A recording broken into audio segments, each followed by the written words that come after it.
Okay, great. So everyone knows that. So let's listen to the experience, the expertise, the wisdom of Nina. Thanks so much for being here. Over to you, You're Nina. welcome.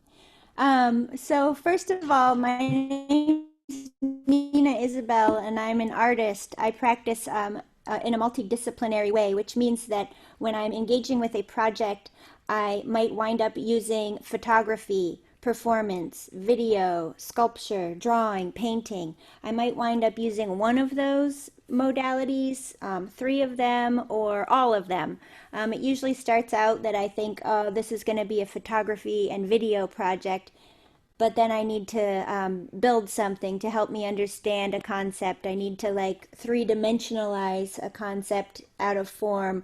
So this is the way that these ways of working kind of come together. And to relate this to what I imagine is like it's like to be an entrepreneur is like I can imagine that you are living in a sphere where you have multiple possibilities and ideas available to you, which is a really amazing place to be, but it can be uncomfortable when you don't know how to make choices and you have so many choices available to you and so many ideas coming in that it can be overwhelming and you might not know where to start. So I want to present to you two concept models for thinking practices that I engage in when I'm deciding what I want to do, how I want to do it, and beyond that, how I want to figure out how I'm going to do it. So, um, Amazing. so the first, both of these models, I've developed over the years on my own, and I also want to say that I'm going to share this with you, but that each person has the ability to develop their own models. And if you pay really close attention to what you personally are doing and you ask yourself, what am I doing when I'm making decisions? You'll start to recognize your own patterns and your own processes and to acknowledge that and give yourself permission to validate yourself in how you find yourself going about making choices and decisions. Okay, so the first model that I want to show, I'm going to do drawings, and then after I present this first kind of concept in a visual form, I'll stop and we can I'll take questions then. So this you could start. I guess I could introduce this by saying, like, we've all heard the term mindfulness. This is going to go two steps further. We're going to have heartfulness and gutfulness. So we're going to acknowledge the heart and the information that we get from our emotional sphere, which we're going to call the heart, and the information we get from our gut brain, which is more like has to do with instincts and survival. The information that we get that we're going to factor into this system from our heart is having to do with emotions and feeling. And the information that the brain is working with is cognition, so facts and figures. So we have this sphere doing facts and figures, emotions and feelings, and the gut doing instincts and survivals. So whether we know it or not, when we're making decisions and getting new information, we're modulating input from all three of these modes of perception. So this is called the three spheres of perception model.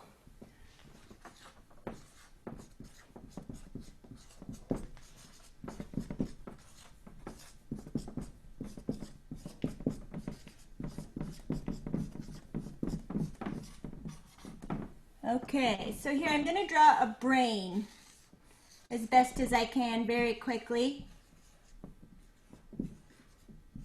Okay, brain.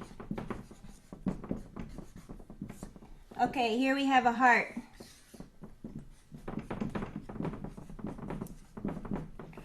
And down here,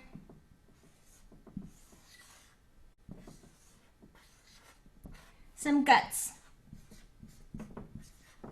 Okay, so we acknowledge these three kind of icons here. The next thing is that these have lines of communication between them. So here, the brain is in constant communication with the heart. And here I'm going to put a question mark. They're talking, but they don't know what they're going to figure out yet. That's still to be determined. The heart is communicating with the gut. I'm going to put another question mark here. The brain is talking with the gut, and here is another question. So the line of communication between these three modes of perceiving. Each one of these modes of perception also has its own decision-making capability. So here we're going to give a possibility here from the brain directly. Here's one from the heart directly and the gut directly. So they're each going to have a voice in the final decision. So here's our ultimate decision, deciding what is the thing we want to do or know, and how are we going to do it? Whatever your question is that you're putting in here.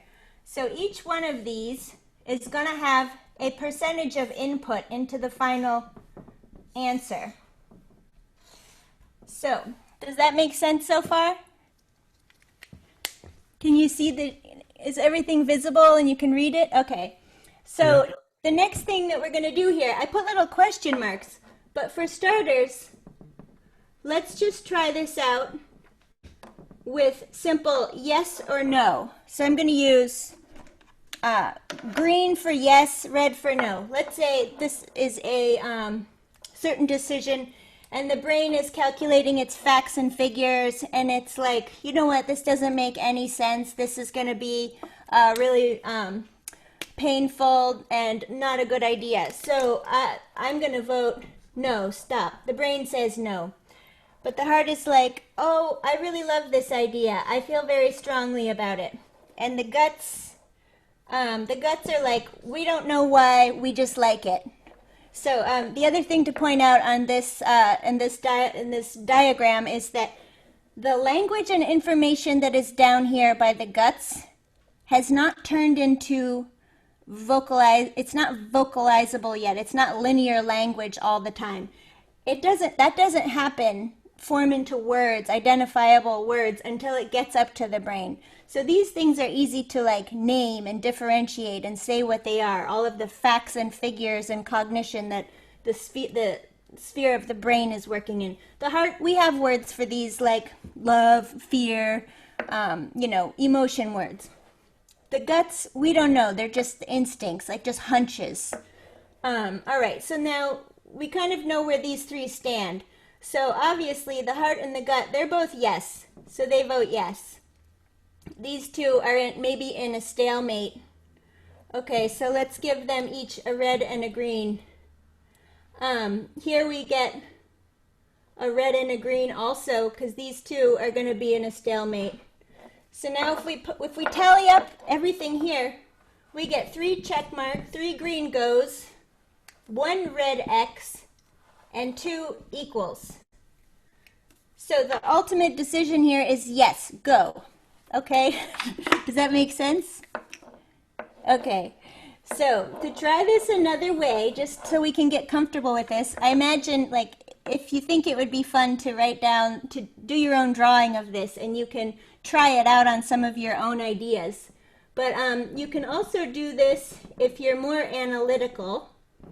You can let's use a scale of 1 to 4, 4 being 100% yes, and let's say 1 to 4. So this is a 100% yes is up here, and this is 0.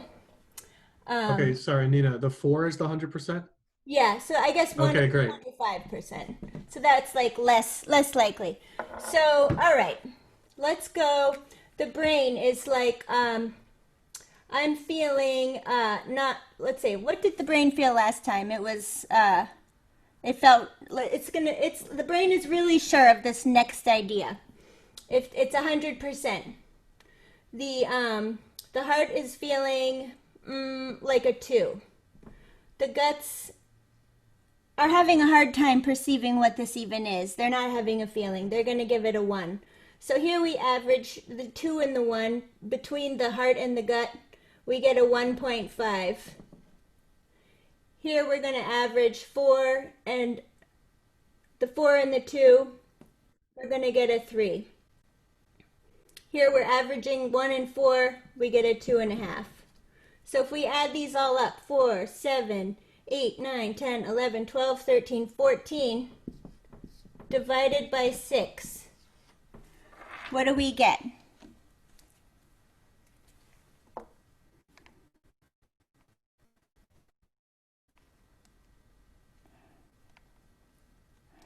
2.3. Well, it should be, yeah. So that's a little above, that's not quite 50%. So that's under 50% likely. So if you want to go by this sort of analytical process, you're like, I just plugged my idea in here. It's less than 50% likely to succeed.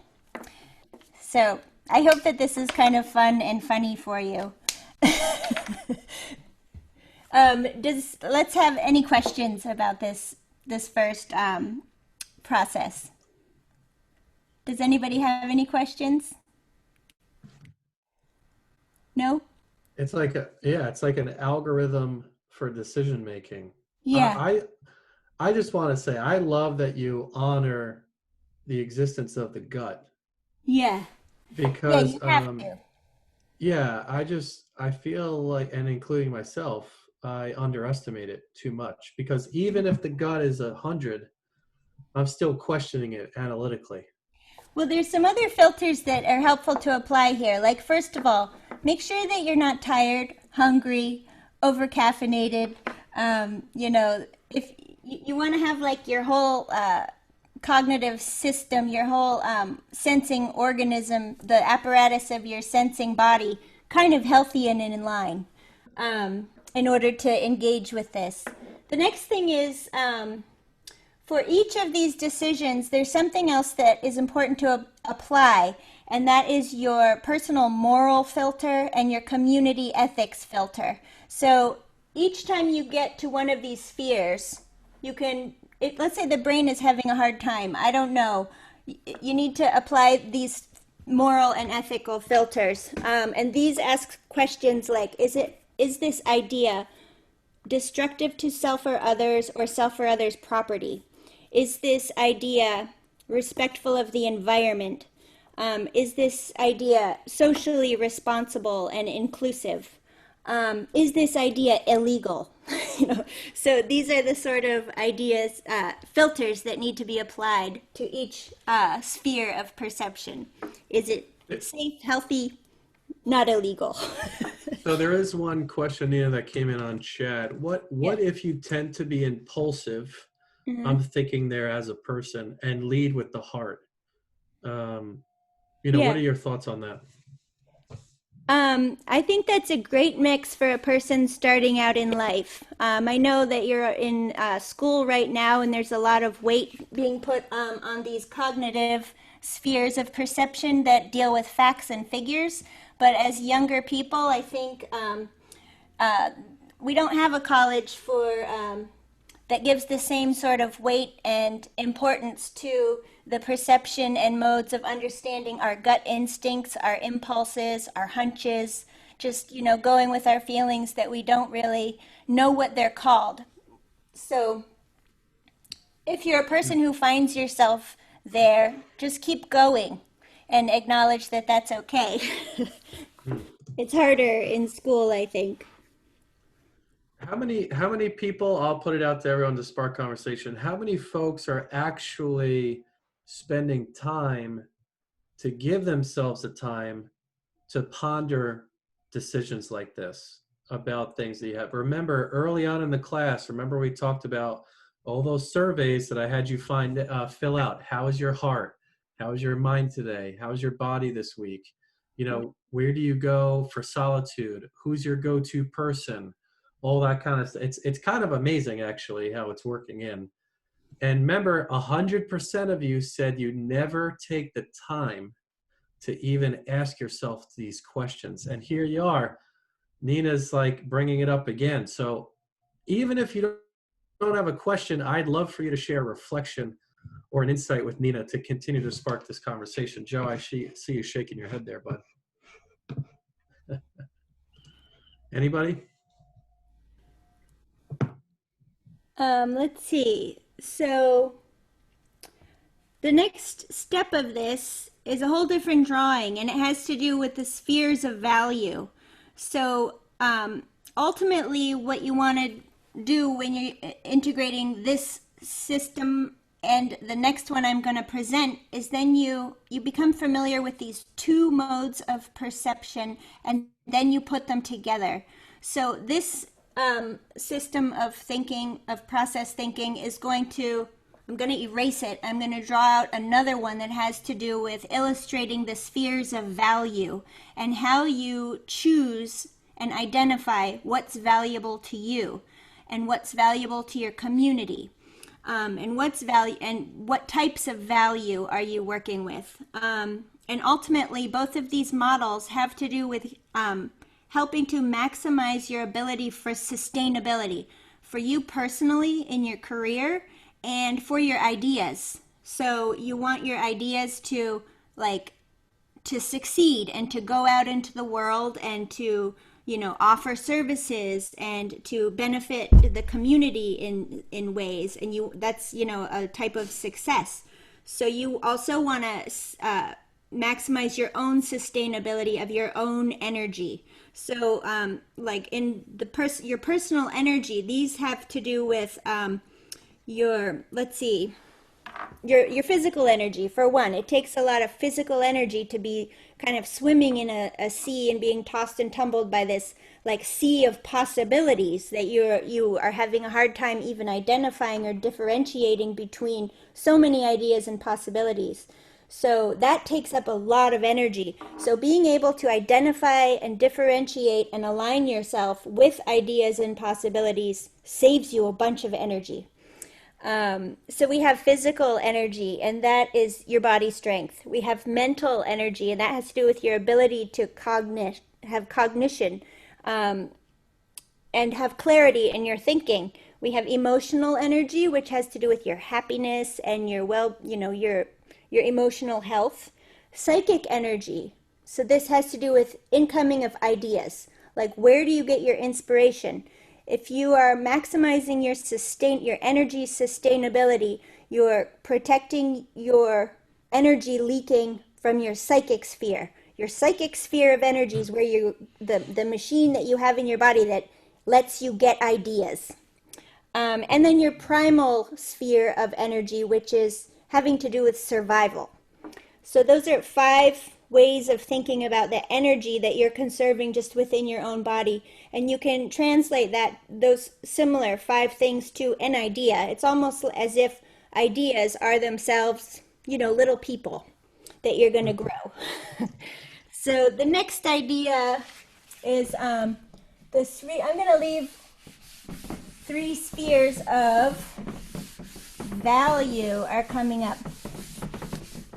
So the reason I started to think this way was because there's so much weight put on financial value and practical value that I found it's really important to identify other spheres of value so that you can justify when you are compelled to see an idea through, even though it's not making money. So there has to be a balance. You have to, get enough money to buy your food and pay your bills. But sometimes you need to do an idea for other reasons, and there's other sorts of value that you're working with. And so we need to acknowledge those other types of value and start to language them and talk about them in our systems of thought. So here we're going to have 1, 2, 3. Let's make the first one essential.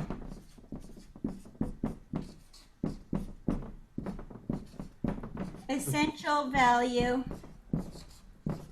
Oops, I didn't write value up here. So essential value. This has to do with the way that you contextualize yourself and your identity and who you think you are and who you want to be in the world. So this is important. You need to do things and have experiences that help you understand your world and understand how you fit into the world. So let's say you're invited to do a project with someone and they're like, well, we might not make any money, but we might gain some experience. So here we have the value, to start to think about and identify how the essential value is valuable in practical ways. You might gain experience. Another way that essential value is valuable is that understanding the world leads to comfort. When you have systems that help you understand the world, you feel comfortable. So, one easy one to fit in here is when people say, "Oh, I don't make money with my art. But it's therapy for me." So that's comfort. So essential value. That's what you're working with here. Here we have practical value. Practical value. This one is easy. It's food and money. You have to have that. So, but it doesn't mean that it's the top of the value spheres. It's right in line. It's equal. So you're going to do some projects in your life where you don't get any practical value. You're going to have projects where you only get essential value. And the third one is social value.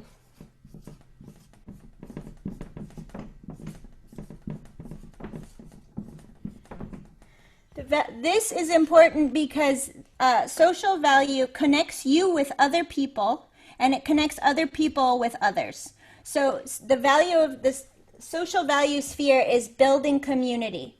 So let's say community. And you can see how that would be valuable. You're meeting people together, you're getting ideas together, you're giving each other opportunities, you're sharing information, you're sharing resources, you're helping build communities in healthy ways. So the value, you can see these three spheres of value.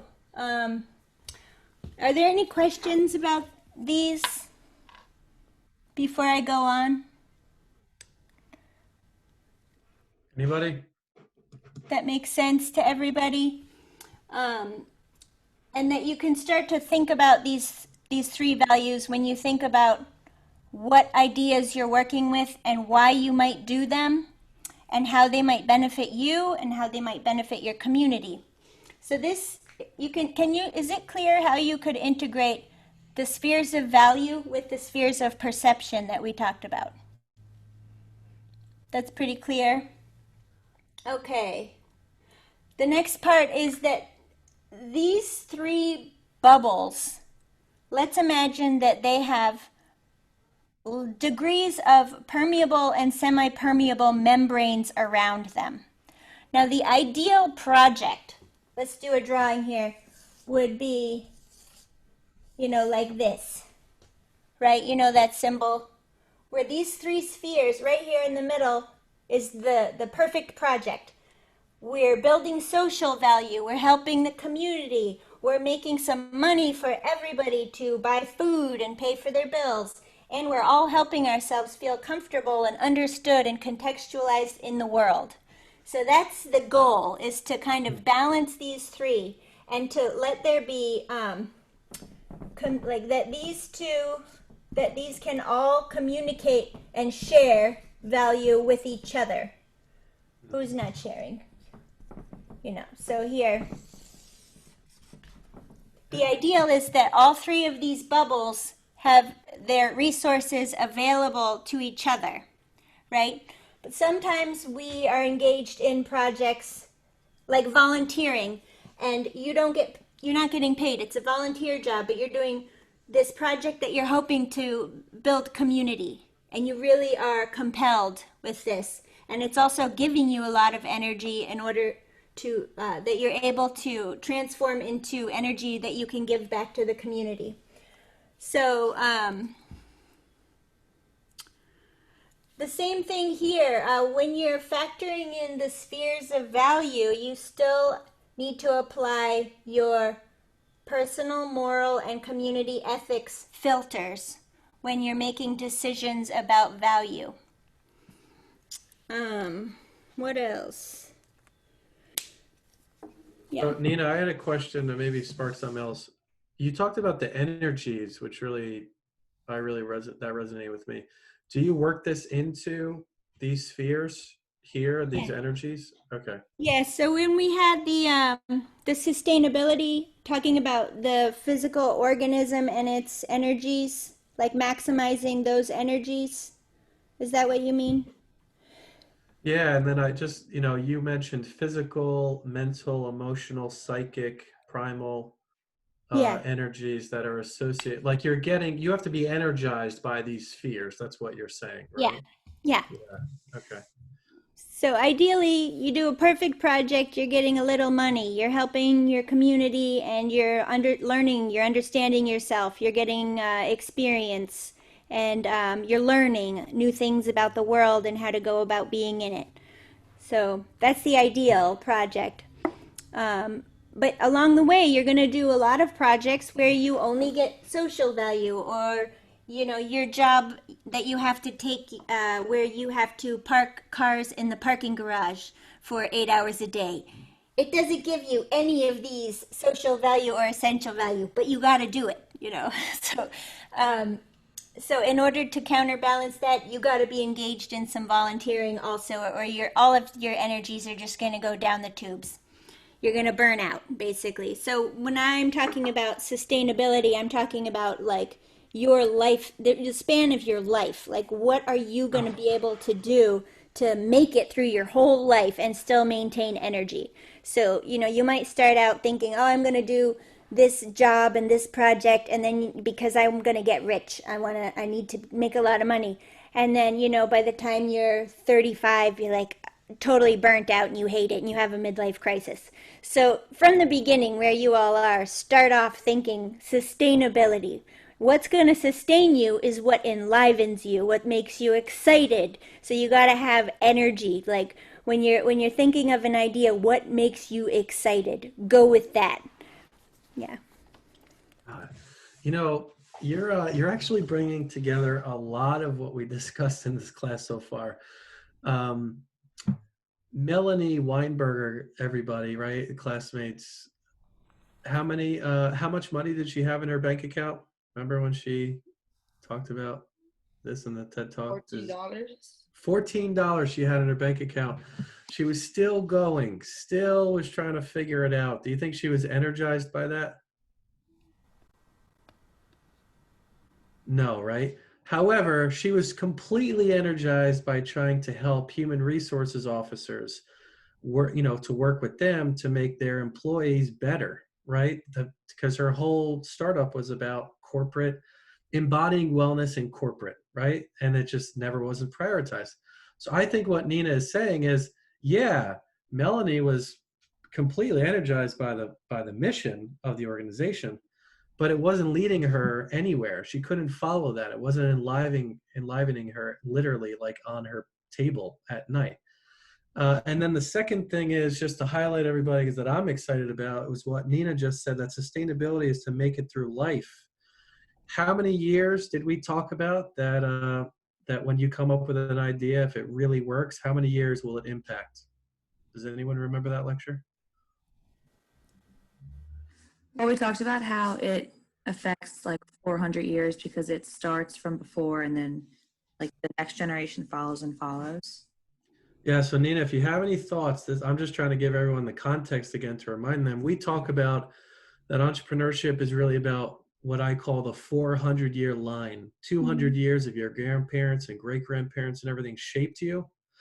And Henry Ford built a car that is literally lasting now 200 years of that company and is impacting lives. So when we came up with ideas, we thought about what's going to impact people 200 years from now. Mhm. So I think you are driving all of this home today. Yeah. That's my take. Great. Anyone have any questions? What would you do like on a daily basis to practice all these and like kind of help to like balance all that effort? I would get really good, make sure you're sleeping and eating well, first of all, and, you know, don't do partying and drugs and stuff when you gotta like make good decisions. Keep yourself like nice and clean, get exercise. The other thing is that I think I wanted to talk about is how being an artist is like being an entrepreneur, in that we're both living in this sea of ideas and possibilities, but also some art approaches, such as that myself and my colleagues are often engaging in, are like, that seem to translate to your discussion here, are using the concept of time travel, for instance, to help shift your perspective about an idea so that you can find new information or new vantages when you're, approaching a concept or an idea, to be able to embody notions like time travel, to let yourself think about time travel, and that the idea that time is not as linear as we're made to believe. So when you're talking about 400 years being a measure of sustainability, to also try to think about the idea that time is not linear, and that just your ideas on their own are rippling out in different directions beyond, not just into the future, but also into the past. I don't know how to say that as well as I thought I did. Amazing. I think it's really about intentions, right? You might have one idea that you think is intended for a certain audience, let's say. We call them tribes in class, but it has a ripple effect. Do we say that you don't know who else you're impacting? Is that right, Nina? Yeah, yeah. Okay. Wow. And the other notion is that the value of working with artists in your business models, and talking to people who think conceptually, getting their input into your plans, and your to get perspective from artists and community members, and to be able to embody those people. So one of the types of art that I practice is performance art. And what that helps a person to do is to step into the role of another person in the simplest way, another person or another concept. So if I'm trying to understand another concept, it's possible for me to perform that concept by embodying it. So, and to demonstrate a performance of a concept to others to view. So you can think of that in a really simple way when you think about the value of watching a movie and you see a character, and let's say they get into a bar fight and there's a good guy and a bad guy, and you get to watch these two characters act out different possibilities for this scenario. And one, pulls a knife or something, and one runs or something and stabs him in the back. You get to witness these demonstrations of characters acting out and demonstrating roles. So I think that's the simplest way to, describe the value of thinking performatively in your life approach and your professional approach, that you are going to be performing a role as a developer, a concept person. You're performing a role as a student right now, or as a friend, or did the screen freeze? I'm sorry. It looks like Danny. Oh, you froze. Oh, you're muted. Sorry, no, I think we heard everything, right, Oh, everybody? okay. Yeah. Yeah, we heard. About you are performing a role, and there's also performative cognition of Yeah. stepping into that role. Yeah. Totally. And that's a tool that you can embrace. You can perform as the boss of the company. And when you're performing as the boss, what kind of boss do you want to be? You're performing as a student. What kind of decisions does this character that you're performing as a student, what kind of things do they do? How do they behave? Do they stay up late? Do they, what kind of student are you performing as? So that's not necessarily to say you're going to turn yourself into something you're not. It's more of a tool that you can embrace when you need to. Oh. Right. On that quickly, Charlene, would you mind highlighting, I think, hasn't there been some improv at the Institute? Or were there folks where they've come in and done this, Like Charlene? an actual improv session. Yeah, has there been improv sessions? Not necessarily an improv session, but I mean, we've done like our own, like either internal or with like students and co-working, like brainstorming, which can Okay. be a little similar to improv, but it's not the same. You know, like I know what Maybe this is something, yeah, maybe we just write this down as a note, because this might be something pretty cool to figure it out. I'll just open up to the class. I told Colin this after class one day, and I'm comfortable sharing with everybody. But after 2 years of being the CEO of my organization, I had to work with a personal coach on a mantra for about 10 months, and literally my mantra was, I am the executive. Because it's not that I wasn't making decisions, it was that I needed to step up at any time that I could to either make the decision or to empower other people to make that decision. And I was having anxiety about it, so anyway, because it's constantly a new role with every new project, every new person coming on. You're taking care of a new family member, a new community, a new whatever it is. So Nina, I mean, I'm not saying this session is really only for me today. This is amazing, but that was a joke. But I think you're just hitting the nail on the head in a lot of ways. So thanks for bringing this stuff up. Yeah, my pleasure. I also really like to, help people and young people realize the value of art and art thinking and art practices because, my daughter's in school right now, and last year in her art school, they were teaching them that it's important if you're an artist that you have to make money. You're going to make a drawing of a tree and you're going to have to sell it for an amount of money. And I thought that was really sad that that's what they were focusing on.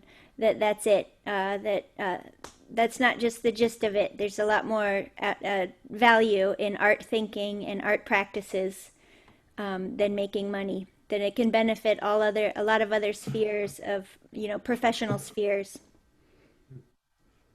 Now, you talked about the spheres of perception and the spheres of value. Then you also mentioned before bringing both of these spheres together. I mean, could you talk a little bit more about that?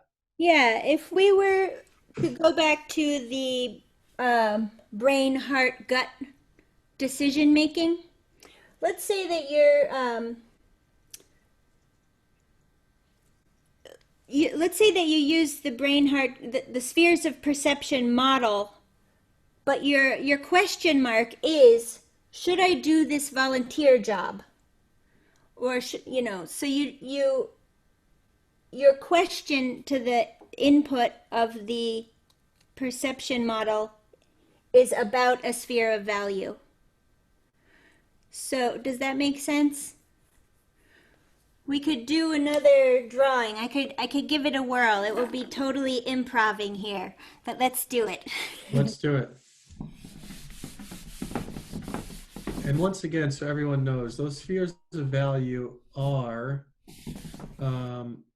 essential value, practical value, and social value. Okay. Yeah. Yeah. And the earlier you start thinking in these terms, not just financial value, everything is not just about money. You're going to be a lot happier, I predict. All right, so let's see if I can draw another brain.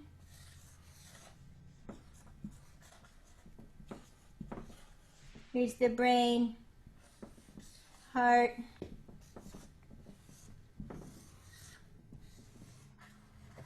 guts. Okay.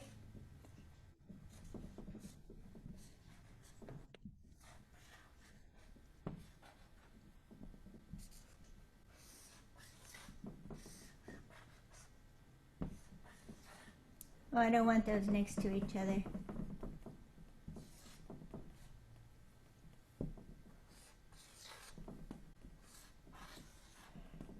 All right, so let's try this out with a question of value. What is the value of this project?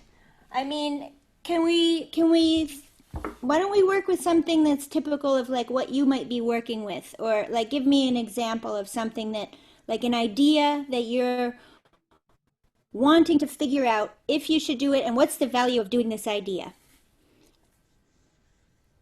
Okay, I'll leave it open to anyone that wants to mention anything. However, for this exercise, if no one steps up, then we'll take one of the 7 ideas.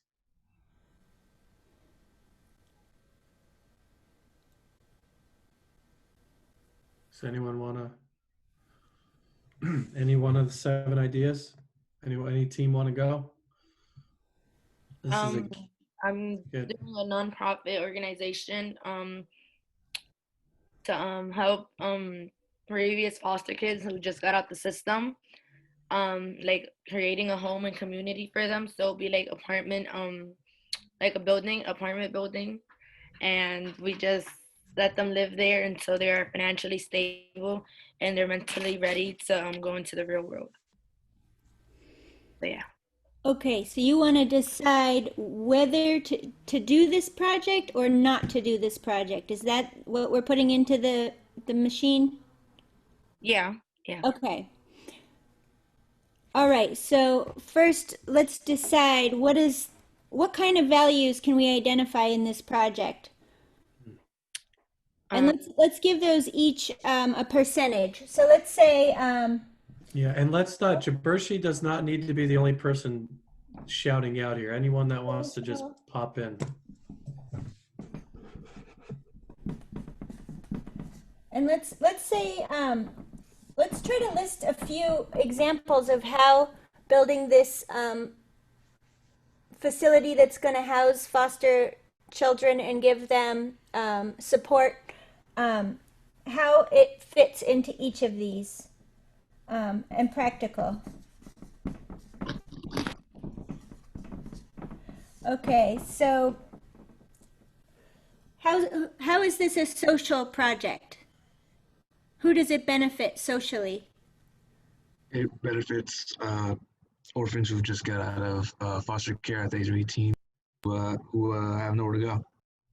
Okay, so young adults who were orphans. Yeah, who were previously in the foster care system. Young adults transitioning out of foster care.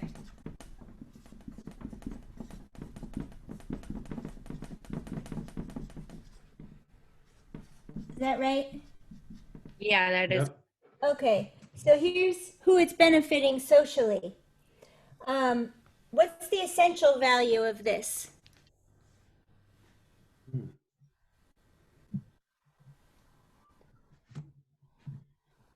This is a great exercise for startup haiku. Man, this has to be easy and simple.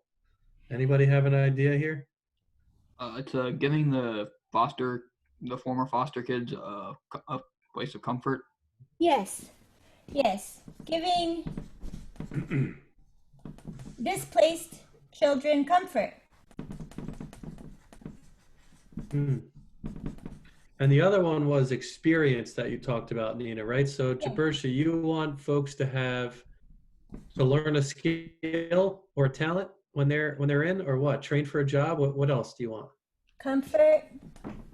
I was me and my group were giving that more thought, but we definitely wanted to provide them with like some like daily or weekly classes that will help them like build their credit or like Okay. life skills that they'll need for the real world. Skills. Okay.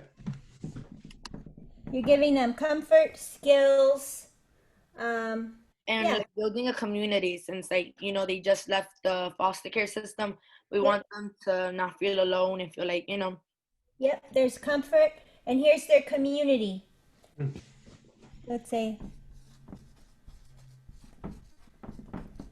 Okay. And what kind of resources do we have available if we're going to think practically about this project? Where are we going to get the food and the money? Anybody? Since we're nonprofits, through donations. Donations. Okay.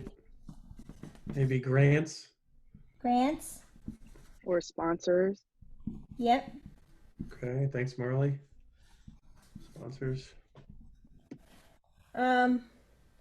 Yeah, so you have, do these feel, does any one of these three categories feel more or less developed and possible than the other three? Or do you, when you ask yourself, what are you excited about? Give these a level of excitement to each, like, I'm 100% excited about this, 100% excited about this. I know that this is necessary, but I don't know how to do any of these things. That one, well, yeah, what you said for the I haven't see what's the word there, but for the last one, like what you said, it's pretty accurate. Like I know it's necessary, but I'm not really excited about it. Uh-huh. Essential, that's the one I'm most excited about, like, you know, providing the comfort and everything. Uh-huh. And I can't see what we have under social right now, but I'm pretty sure, like, I'm basically excited mostly about the social and excited and Yeah. the essential, yeah. Okay. So, what sphere of perception do you think connects most with the social? Let's give let's give each one of these a score. S, E, and P.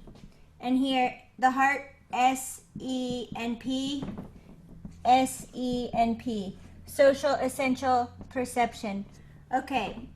So overall, I mean, my instinctive response is I give this 100, 70. I feel 70% excited about coming up with all the money for this. Maybe somebody else in my group will be 100% excited about this and less excited about these things. So the cognition, the brain. The brain is probably most concerned with this sphere, right? Yeah, because that would be the harder part to figure out. Yeah, so let's give extra points to the brain here. Let's say that this is going to be its specialty. So the heart, where do you think, this is spoken for. Let's ascribe practical to the brain. Which one of these categories are we going to line up with the heart and the gut? I'll probably do the heart for essential. Okay. Number one. Yeah. And then here, the gut instinct. Yeah, that makes sense that this would be social because instincts and your gut have to do with survival. So that's pretty much, social and community. Yeah. All right, so when we get to essential here, what's our excitability score? Let's give it a excitability score of 1. Let's use the same score, 1 to 4. I'll do 4. 4, okay. So social, what are we? I'm about 4 too. 4, okay. And then practical. I'll say about 2. 2, all right. So now let's try this. Okay, practical, the brain gets a 2 here. Heart is essential, it gets a 4. Okay, guts are social, it gets a 4. All right, so now averaging out 4 and 4, we got a 4 here.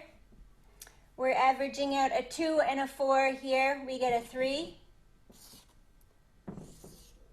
We're averaging out, what did we get here? A 2 and a 4, we get another 3. Okay, so we have 2. We have 5, 6, 7, 8, 9, 10, 11, 12, 13, 14, 15, 16, 17, 18, 19, 20. Is that everything? Yeah, okay, 20. Divided by 6, right? Yeah.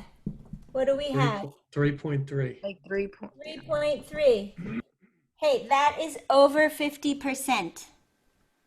Right? Yeah. So that's 3.3 is it's like 67%, right? Yeah, it is 67. Yes. Yep. So then you get a go. That's a yes. 67% is a yes. I think, this is amazing to see it all come together. You know what I will say, Nia, and just a question. Yeah. Models like the business model canvas, which is what everyone's going to be filling out. I would even say a mission statement, even plans and budgets and all this stuff. You have to revisit them every month or every week or every quarter, every whatever. Yeah. I mean, I would encourage, like, this isn't a one-time thing, right? This is Right. like, okay, sit down in 2 weeks, a month, 3 months from now, go on a retreat, like do this stuff. That's what you would propose that, right? Yeah, I mean, I would propose starting out with like making a bunch of like drawings like this and keep doing it every day until it becomes second nature to you. And eventually, after practice, that's why it's called a practice. That eventually you practice it enough that it becomes just part of how you function. Wow. Okay, any reflections here? Any thoughts, questions, insights, stories, things you want to share? Is it possible for the heart, guts, and brain method, or the three spheres of what's it called again? Three spheres of Perception. perception. Yeah. Is it possible for them to all end up? Oh no, wait, never mind. Oh, is it possible for? Oh wait, no, never mind. I just That's answered my okay. own question. Never mind. It's all I right, would say Storm. yes, it's possible. Yeah. You swing back to us, Storm. Don't worry. Keep thinking about that. Really. To what? I was saying to Storm, just keep thinking about it. Once you get that question clear, tell me, and then I'll ask Nina. Okay. Oh, here it is. What if it's 50%? What if it's exactly 50? Then you take that and you erase the whole board and you start with the 50%. And you put the 50% into the machine until you get something. Or it's just a toss up. Do it again tomorrow. Any Thank you. questions? Anyone else? Even Charlene and Marisol. I know that you've joined us today. I know there's some other folks as well, Miss Castillo or others that are not you're not in the class, but please jump in if you have anything. Are there any what similarities or insight do you see that's directly connected here, to your own life or your own idea? Is there something that you're thinking about even outside of this class? I think Nina would probably say, go do this and test it out, even if that's a relationship, if that's your body and you want to, I don't know, get more fit, you need a new car, you got to figure that out as well. I mean, that's what I love about what I'm hearing. It seems like it's applicable to basically every part of your life. Yeah. Yeah. The thing that I find it most helpful for is empowering me to allow myself to validate my own energetic response to projects that seem less practical.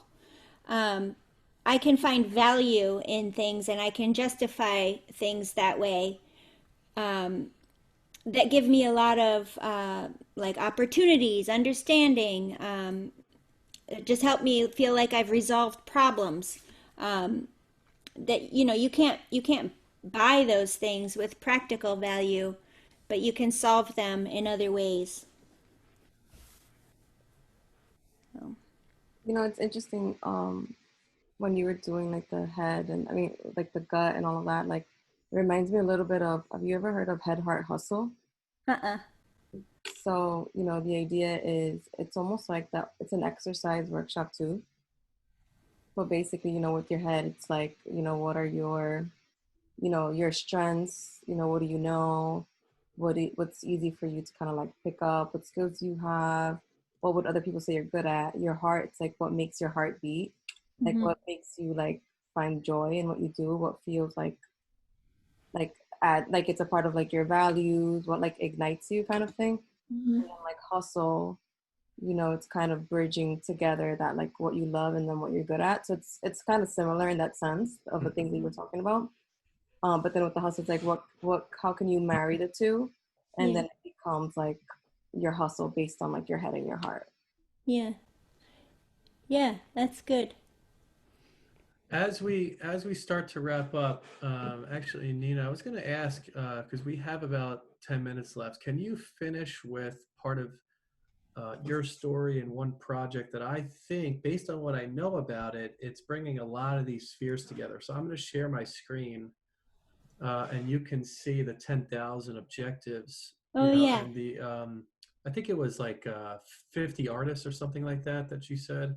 Could you just talk a little bit about this, and I'll click through and be showing folks as you're talking about it.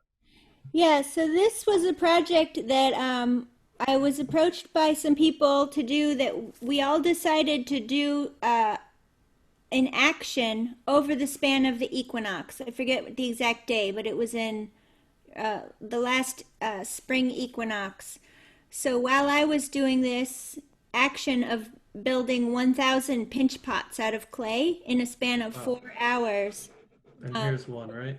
some other art, yeah, there's one, and there's 1,000 of them. The idea was to give a tangible form to an intangible notion or concept. So when we're dealing with these notions or abstract ideas that you can't, you're having a hard time turning them into words, or what are they, the intangibles of your language and your process and your perception, your understanding, that even if you don't name those, that you can turn them into physical form, and that you're simultaneously releasing that intangibleness by encapsulating it into form, and encapsulating its intangibleness in form to solidify it. So I was kind of working with the word of information. So when what does that mean to inform something? Like, please inform me. That is to like tell you more information. But if you think about the word inform, to give it form, what is like informing, what is the energy that is informing the concept? So this gave me first, it was a practice of working in a sort of trance state when you go to do something repetitive, that you're choosing and creating a situation where my mind is going to be set aside from my actions. So I don't know if that's a practice that is really talked about in, at least in my college and schooling. They didn't talk about this as if it was anything. But when you get your mind out of the way, do something repetitive over and over and over, to the point that your mind is now over here, that you're just working with other modes of function, like your heart and your guts, and maybe there's even more spheres of perception that are unnameable, like your information that you get from your past experience, or your histories, or your ancestors, that like information that has informed your being that you don't even know you have. So getting the mind out of the way, I think it was sort of a meditation, and then to inform those intangibles. That was sort of the idea. And it was whenever I engage with a project like that, I go through a lot of work to set up the situation and the parameters. So there was a lot of calculating, like how much clay am I going to need? How many boxes? How much space am I going to need? What size are these going to be? How many inches apart are they going to be on the paper? So I had all of that cognition, all of those cognitive decisions were made beforehand, so that when it was time to start, I just engaged in the process, and then at the end of 4 hours, 1,000 pinch pots were complete. So when you spend a lot of time deciding and getting ready and preparing your situation and your scenario, and then you do it, a lot of the work happens itself. So the other value of engaging in this sort of project, in this sort of process, is that you don't really know what kind of information you're gonna get until you're done. So that's one reason that I use video cameras and photography, and I write about the project before I start, and I write about the project after. Like, what information did I get after I was done that I didn't expect? What did I learn? What might I use in a next project that I go on to do? So that speaks a lot to process. One of the things that I was really surprised about in this project in particularly was that I didn't expect to finish exactly 1,000 pinch pots in 4 hours because I didn't calculate how much time I should spend on each individual object. But it worked out that at the end of the 4 hours, I was finished. So that was really remarkable, which I think is partly due to my planning and partly due to, some kind of phenomena, which I'm always looking for evidence of phenomena, that we have some kind of internal clock that we're not aware of. And also the experience of the phenomena of this process was that even though it was 4 hours of doing something really repetitive, it felt about like 11 minutes. So there was this contraction of time that was sort of a phenomena. Thank you for that. Yeah. I really appreciate that. I think, are there any questions before we start to wrap up and give Nina a big thanks? Any last questions or thoughts? Any insights?